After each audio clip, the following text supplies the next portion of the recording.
District bar association का वार्षिक चुनाव 2025-26 हुआ संपन्न। एल्डर कमेटी द्वारा अध्यक्ष व महासचिव सहित सभी पदों पर कराई वोटिंग। अध्यक्ष और महासचिव की मतगणना कराने के बाद अध्यक्ष पद पर सुमन कुमार सिंह राघव और महासचिव पद पर अमित चौहान को विजयी किया घोषित। उपाध्यक्ष, कोषाध्यक्ष व सचिव और कार्यकारिणी के पदों पर एल्डर कमेटी द्वारा 18 अप्रैल को सुबह 11:30 मतगणना करने का किया था ऐलान।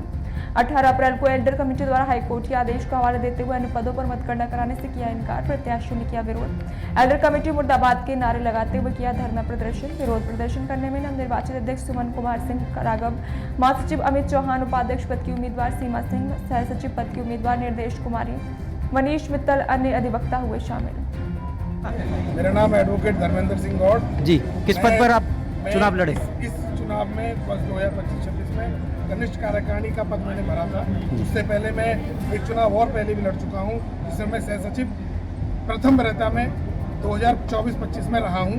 वो चुनाव भी इसी तरीके से कैंसिल हुआ था।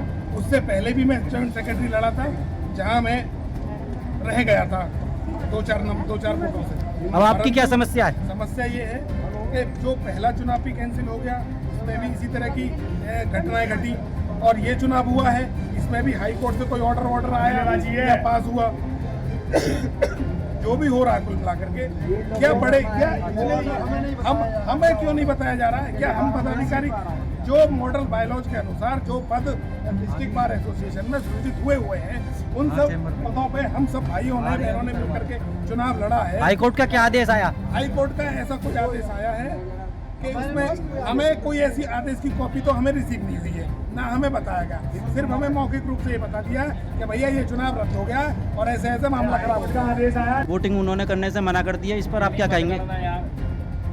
नाम है आपका? अमित चौहान। जैसा कि कल यहाँ पर डिस्ट्रिक्ट बार एसोसिएशन में चुनाव हुआ था, उसमें 2 पदों पर चुनाव हुआ, उसकी वोटिंग भी हो गई। अन्य पदों पर कहा गया अगले दिन चुनाव की मतगणना होगी, और आज उन्होंने एल्डर कमेटी ने मना कर दिया है मतगणना करने के लिए, उस पर आप क्या कहेंगे? एल्डर कमेटी ने कल हमसे कहा था कि आप चुनाव चाहते हैं। हमने कहा बिल्कुल चुनाव कंप्लीट होना चाहिए, काउंटिंग कंप्लीट होनी चाहिए। तो उन्होंने कहा कि ठीक है, चुनाव चल रहा है, लगातार चलता रहेगा, और उसकी अध्यक्ष पद की और सचिव पद की काउंटिंग कराने के बाद घोषणा कर दी गई थी।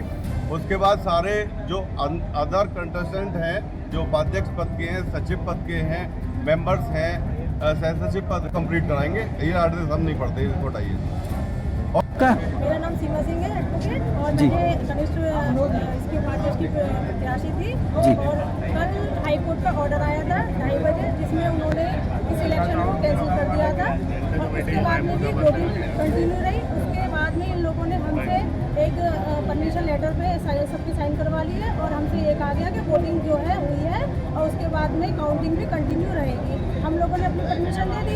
उसके बाद में रात को 9 बजे तक इन्होंने अध्यक्ष पद की और सेक्रेटरी पद की इन्होंने काउंटिंग करी।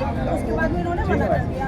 हम लोगों के लिए बोला कि नेक्स्ट डे आपको 11:30 बजे बुलाया जाएगा काउंटिंग के लिए, उसमें आप सब आ जाएगा। अब हम 11:30 बजे यहाँ पे उपस्थित हुए, तो इन्होंने हमारी काउंटिंग के लिए ये करके मना कर दिया कि अगर हम इसकी काउंटिंग को कंटिन्यू करते हैं तो ये कंटेंट तो कल भी था ना, जब आपने 2 पदों के। अब हमारी केवल एक मांग है, जितने भी भाई यहाँ पे खड़े हैं, जितने भी जो भी क्या नाम प्रत्याशी हैं, उनकी एक ही डिमांड है, या तो हमारी काउंटिंग कराई जाए, यदि 4 बजे हमारी काउंटिंग कराई जाए, और जो भी विजयी प्रत्याशी हो उनको प्रमाण पत्र दिया जाए, ठीक है। और अगर क्या नाम है,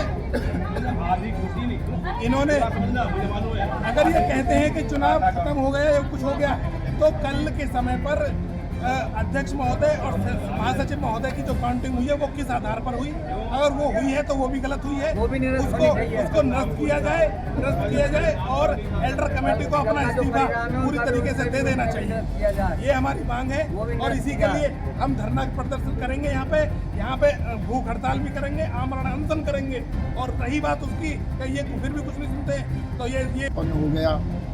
उसके बाद दोबारा जब काउंटिंग शुरू हुई, 2 पदों पर काउंटिंग कर दी गई, और ये कहा कि इन पदों पर काउंटिंग करने के बाद और अन्य पदों पर काउंटिंग की जाएगी। तो मेरा तो बड़ा स्पष्ट मत है, जब 2 पदों पर काउंटिंग हो गई तो वो काउंटिंग भी अविलंब होनी चाहिए। जैसा कि अभी ये काउंटिंग नहीं कराते हैं, तो आगे आपका क्या कदम होगा?